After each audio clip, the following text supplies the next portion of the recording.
I always like trying different things with the Bambu Lab X1-Carbon.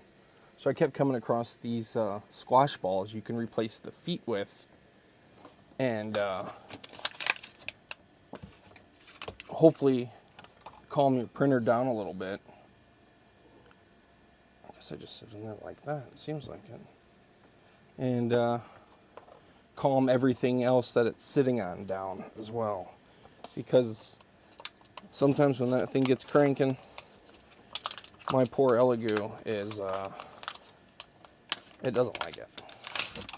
It does not like it. Yeah, alright. Well, that was easy enough for those. Hopefully they're all the same height. And once the printer gets finished up, I will install them. And these are the ones I'm using. I don't know what any of that means, like the double yellow or anything like that, but Fred, that's the one you want. Oh, there you go. Double yellow dot, the lowest bounds. Yeah, so, yeah, like I said, throw these on when the print gets done, and then we'll see if there's any kind of difference with them on.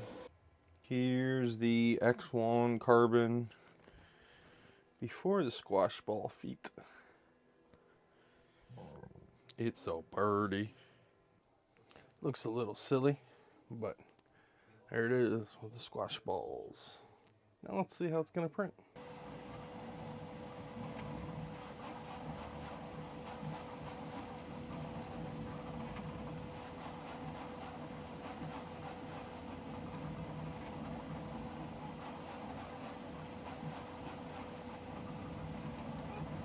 What's up, bud?